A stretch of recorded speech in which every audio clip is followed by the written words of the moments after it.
പ്രിയമുള്ളവരെ, വിശുദ്ധ ബൈബിളിനെ അടിസ്ഥാനമാക്കിക്കൊണ്ട് പഴയ നിയമത്തിലെ ഉൽപ്പത്തി പുസ്തകം മുതൽ പുതിയ നിയമത്തിലെ വെളിപാടിന്റെ പുസ്തകം വരെയുള്ള എല്ലാ അധ്യായങ്ങളും കോർത്തു നീക്കിക്കൊണ്ടുള്ള ഒരു ചാനൽ ആണ് ബൈബിൾ വചനങ്ങൾ എന്ന ഈ ചാനൽ. ഈ ചാനലിൽ കൂടി ഞങ്ങൾ ഓരോ ദിവസവും സംപ്രേഷണം ചെയ്യുന്ന ദൈവവചനങ്ങൾ കേട്ട് ദൈവാനുഗ്രഹം ലോകത്തിന് മുഴുവൻ ലഭിക്കാൻ വേണ്ടി എല്ലാവർക്കും നമുക്ക് സർവേശ്വരനോട് പ്രാർത്ഥിക്കാം. അതുപോലെ തന്നെ ഈ ചാനൽ കാണുന്ന എല്ലാവരും ചാനൽ ഒന്ന് സബ്സ്ക്രൈബ് ചെയ്യുക. താഴെ കാണുന്ന ബെൽ ഐക്കൺ കൂടി ക്ലിക്ക് ചെയ്ത് ഞങ്ങളുടെ തുടർന്നുമുള്ള അധ്യായങ്ങൾ നിങ്ങൾക്ക് ലഭിക്കുന്നത് പോലെ ഞങ്ങളോട് സഹകരിക്കുക.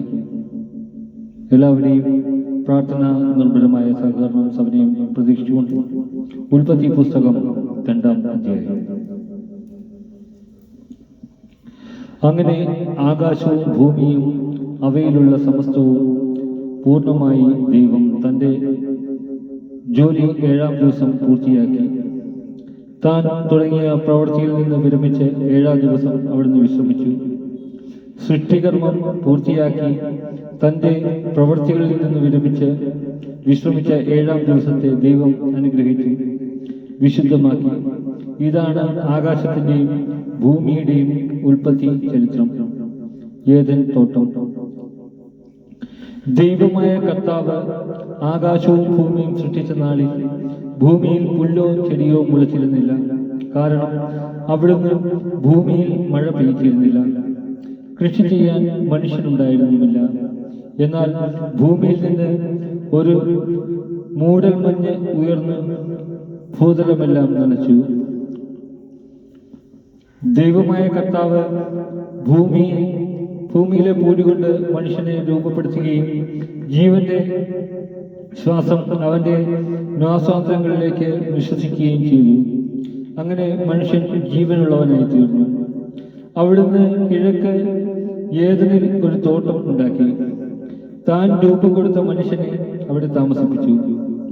കാഴ്ചയ്ക്ക് കൗതുകവും ഭക്ഷിക്കാൻ സ്വാദുമുള്ള പഴങ്ങൾ കായ്ക്കുന്ന എല്ലാത്തരം വൃക്ഷങ്ങളും അവിടുന്ന് മണ്ണിൽ നിന്നും പുറപ്പെടുവിച്ചു. ജീവന്റെ വൃക്ഷവും നന്മ തിന്മകളെ കുറിച്ചുള്ള അറിവിന്റെ വൃക്ഷവും തോട്ടത്തിന്റെ നടുവിൽ അവിടുന്ന് വളർത്തി. തോട്ടം നനയ്ക്കാൻ ഏദനിൽ നിന്ന് ഒരു നദി പുറപ്പെട്ടു.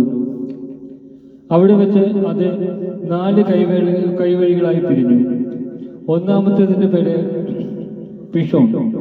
അത് സ്വർണത്തിന്റെ നാടായ ഹവില മുഴുവൻ ചുറ്റി ഒഴുകുന്നു. ആ നാട്ടിലെ സ്വർണം മേൽത്തരമാണ്. അവിടെ സുഗന്ധദ്രവ്യങ്ങളും പവിഴക്കല്ലുകളുമുണ്ട്. രണ്ടാമത്തെ നദിയുടെ പേര് ഗിഹോൺ. അത് കുക്ക് എന്ന നാടിനെ ചുറ്റി ഒഴുകുന്നു. മൂന്നാമത്തെ നദിയുടെ പേര് ടൈഗ്രീസ്. അത് അസീറിയയുടെ കിഴക്ക് ഭാഗത്തു കൂടി ഒഴുകുന്നു. 4-ാമത്തെ നദി യൂഫ്രട്ടീസ്. ഏദൻ തോട്ടം കൃഷി ചെയ്യാനും സംരക്ഷിക്കാനും ദൈവമായ കർത്താവ് മനുഷ്യനെ അവിടെ ആക്കി.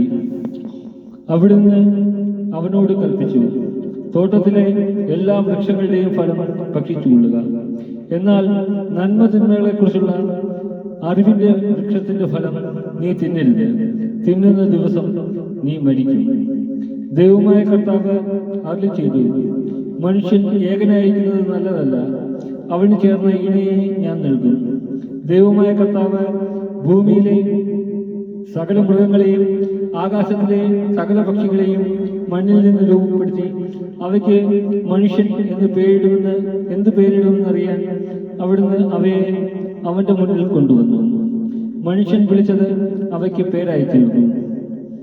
എല്ലാ കന്നുകാലികൾക്കും ആകാശത്തിലെ പറവകൾക്കും വയലിലെ മൃഗങ്ങൾക്കും അവൻ പേരിട്ടു. എന്നാൽ തനിക്കിണങ്ങിയ തുണിയെ കണ്ടില്ല. അതുകൊണ്ട് ദൈവമായ കർത്താവ് മനുഷ്യനെ ഗാഢനിദ്രയിലാക്കി. ഉറങ്ങിക്കിടന്ന അവന്റെ വാരിയലുകളിൽ ഒന്ന് എടുത്തതിനു ശേഷം അവിടെ മാംസം കൊണ്ട് മൂടി. മനുഷ്യനിൽ നിന്ന് എടുത്ത വാരിയലുകൊണ്ട് അവിടുന്ന് ഒരു സ്ത്രീക്ക് രൂപം കൊടുത്തു. അവളെ അവന്റെ മുന്നിൽ കൊണ്ടുവന്നു. അപ്പോൾ അവൻ പറഞ്ഞു,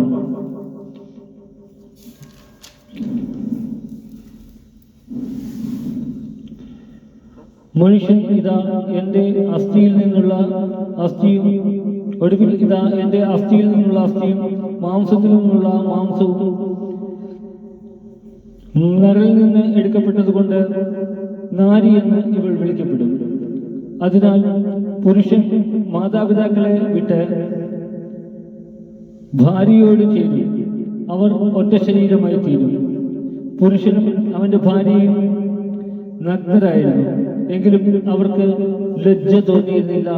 നമ്മുടെ കർത്താവായ